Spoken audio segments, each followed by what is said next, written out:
Vita, उसे health drink की category से हटाएं। बॉर्नवीटा वाला किस्सा काफ़ी मशहूर है, आप लोगों में से काफ़ी लोग जानते होंगे कि एक सोशल मीडिया इन्फ्लुएंसर हैं जो अक्सर हेल्थ टॉपिक पे चीज़ें करते हैं। उन्होंने बॉर्नवीटा पर सवाल उठाए थे, तब से मामला गया और लंबा खिंचा, कई जगह घूमता फिरता आया, लेकिन फाइनली एडवाइजरी आ रही है और अब ई कॉमर्स कंपनियों को कहा गया है कि हेल्थ कैटेगरी से उसे हटाएं। हेल्थ ड्रिंक की कोई परिभाषा तय नहीं है, इसीलिए आप इसे किसी कैटेगरी में नहीं रख सकते। आप इसे ये कह के नहीं बैठ सकते कि ये हेल्थ ड्रिंक है, बच्चों की हेल्थ के लिए है, उनकी ग्रोथ के लिए है। फसाई के नियमों में कोई परिभाषा नहीं दी गई है। फसाई जो देश का फूड रेगुलेटर है, उसने हेल्थ ड्रिंक जैसी कोई परिभाषा नहीं बनाई है, ना ही वो ऐसे किसी ड्रिंक को आइडेंटिफाई करते हैं। तो फिर ये बाजार में कैसे बिकते हैं? अब देखिए, ये हेल्थ ड्रिंक का मायाजाल होता क्या है। बच्चों की अच्छी ग्रोथ का ये दावा करते हैं। बचपन से हमने सबने हेल्थ ड्रिंक शायद पिए भी हैं और इनके एडवर्टाइजमेंट तो हमने खूब देखे हैं, जहां हाइट बढ़ जाएगी, ग्रोथ होगी, हड्डियां मजबूत होगी, तमाम दावे आते हैं। लंबी प्रोसेसिंग से ये एक तो ड्रिंक्स तैयार होते हैं, एक तरीके का प्रोसेस फूड है। डब्बा बंद आता है, आप खोलते हैं, दूध में डाल के घोल के पीते हैं, बच्चों को पिलाते हैं।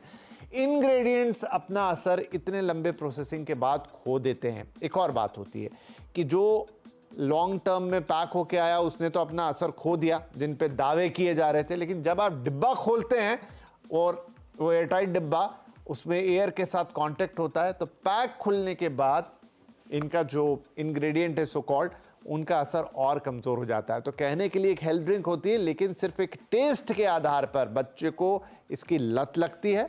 बच्चा इसको लगातार पीना चाहता है, उसको इसका स्वाद पसंद आता है और काइंड ऑफ एन एडिक्शन जैसा हो जाता है। लेकिन हेल्थ से जुड़े बेनिफिट, उनका ना तो कोई साइंटिफिक एविडेंस है, ना कोई रिकॉर्ड है। इनफैक्ट ऐसी चीज़ों में शुगर की मात्रा बहुत ज़्यादा होती है जो कि एडिक्शन करती है, लेकिन लॉन्ग टर्म में नुकसान करती है। कई सालों से हमने इसको पिया है, इतना लेट आखिर कम क्यों हो गए, इसके बारे में जानने में। खैर, बहरहाल शो की शुरुआत करते हैं। हमारे साथ आज कार्यक्रम में शामिल हो रहे हैं मेदांता हॉस्पिटल की डायरेक्टर पीडियाट्रिक गैस्ट्रोएंटरोलॉजी डॉक्टर नीलम मोहन, डाइटिशियन और आरएक्स उशन की फाउंडर नीति मुंजाल, और एस्की की पूर्व सेक्रेटरी जनरल और टैप अगेन की फाउंडर श्वेता पुरंदरे। आप सभी का बहुत बहुत स्वागत है।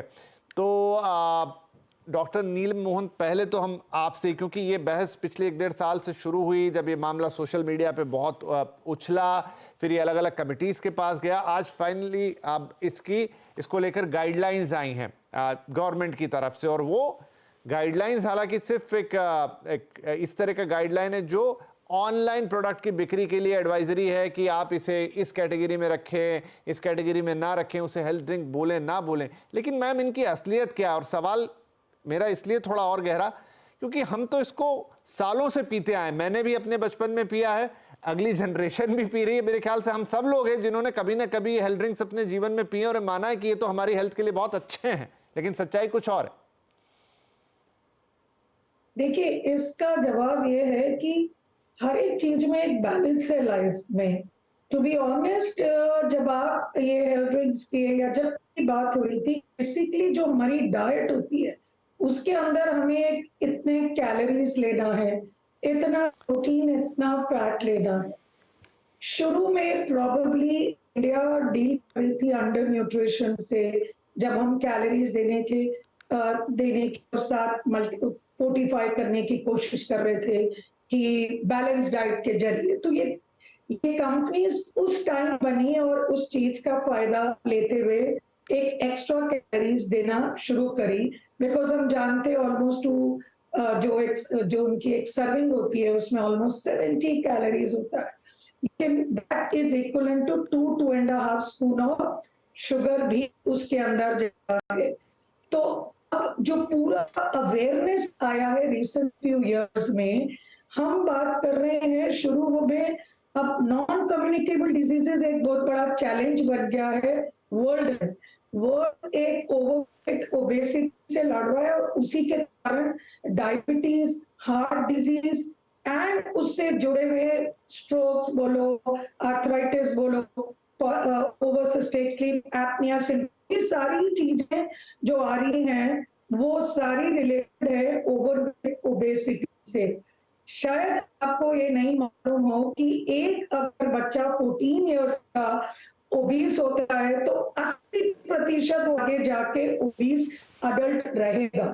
तो अभी टाइम है हमें ये समझना है कि बच्चों में किस तरीके से हेल्थ का ध्यान जाए। और जो लैंसेट स्टडी आई थी उन्होंने हमारे रोंगटे खड़े कर दिए ये बता के कि इंडिया में so many lakhs of children like are obese in India। तो ये अब हम अंडर न्यूट्रिशन नहीं, हम इंडिया भी ओबेसिटी की बात कर रहे हैं and 13 million children were overweight and obese. So इसीलिए बात हो रही है कि कहाँ गलत हुआ है। तो तब जो हम बताते हैं यूजलेस कैलोरीज, वेस्ट कैलोरीज, वो है शुगर में।